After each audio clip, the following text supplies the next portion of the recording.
Escuchas la opinión de... El doctor Gilberto Herrera es diputado federal por el partido Morena. ¿Cómo está, doctor? Qué gusto recibirle esta mañana. Muy buenos días, Ángel. Un gusto también para mí el estar siempre con ustedes. Me da mucho gusto recibirlo. ¿Y de qué vamos a platicar hoy? Pues ayer, Ángel, tuvimos la votación y la aprobación por unanimidad del cambio constitucional, los incrementos al salario mínimo no pueden ser por abajo de la inflación, y eso es una excelente noticia. Pero más allá de esa noticia, otra todavía mejor es el compromiso de la doctora Claudia Sheinbaum, que ya lo hizo público, de que el salario mínimo va a ser y se debe lograr que sea de al menos 2.5 el costo de la canasta básica del país, lo que significaría que debemos llegar a un poquito arriba de 11,000 pesos, Ángel. Estamos ahorita en 7,500 y eso es una excelente noticia, que no va a ser nada más la inflación lo que va a subir en estos próximos años. Se tendrá que seguir, así lo veo yo, con el 20% que el presidente ha puesto, hasta alcanzar ese límite que ha puesto la doctora Claudia Sheinbaum, que estará arriba de los 11,000 pesos, y de ahí tal vez ya el que no pierda por cuestión constitucional el poder adquisitivo, porque nunca más podrá ser por abajo de la inflación. Hay que entender, Ángel, y esa fue parte de la discusión, que por ejemplo en Estados Unidos toda empresa, del 100% de las ganancias, el 30% se la queda el dueño, sí, y el 70% se va a salarios. Se mencionó en esta discusión que en México es todo lo contrario. Tuvimos de los salarios mínimos de los peores del país, de Latinoamérica. Solo Haití nos ganaba en un salario más bajo, no se diga Guatemala, nuestros vecinos y demás. Con esto México irá todavía mejorándolo más. No somos el salario mínimo más alto de Latinoamérica, nos gana Costa Rica, Uruguay, Chile y otros países, pero se va a ir incrementando en medida de ello, y estamos seguros que la planta productiva del país, las empresas, serán solidarias en ese sentido, pues ya no tener esas grandes ganancias y verse un poquito más, como te decía, como Estados Unidos, donde el 30% pues es la utilidad empresarial, el 70% se reparte entre los trabajadores, será bueno. Y algo bueno para la economía, 20 millones de mexicanos con poder adquisitivo, y por lo tanto ese poder de compra se verá reflejado pues un mayor dinamismo de la economía del país.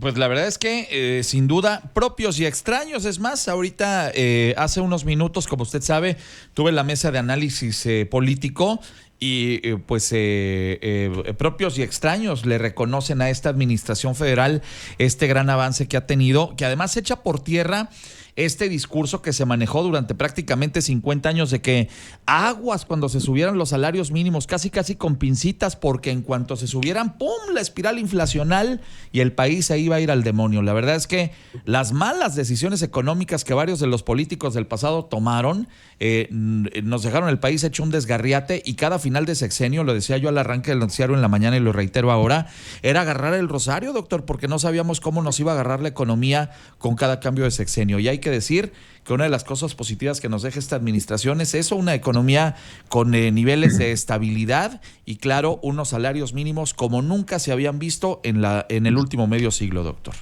Así es, y una gran recuperación del mismo, y una persona que tuve el gusto de conocer y de convivir de cerca, sobre todo cuando tuve el honor de ser su representante en Querétaro, que sin título de doctorado en Harvard o en el MIT, conocía perfectamente el pueblo, conocía perfectamente las comunidades y tenía ese conocimiento de la economía que mueve este país, y eso se ve el reflejo de la política económica que siguió. Bueno, pues así las cosas.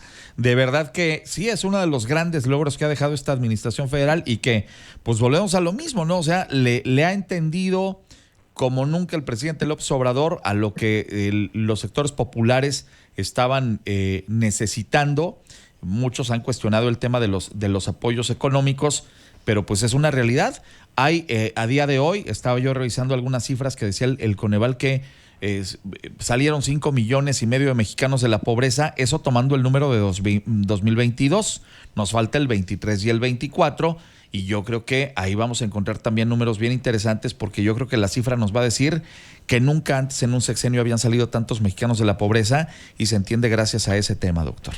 Sí, así es, una mezcla entre la política social y la política salarial. Bueno, pues ahí está, desmintiendo y echando por tierra lo que de verdad, y a mí me da mucho coraje, porque cuántos años tanta gente no batalló económicamente, porque pues un grupo de estirados en un escritorio, unos tecnócratas decidieron que pues no había que subir los salarios mínimos, porque pues se nos iba el país a la conchinchina, y pues no fue así.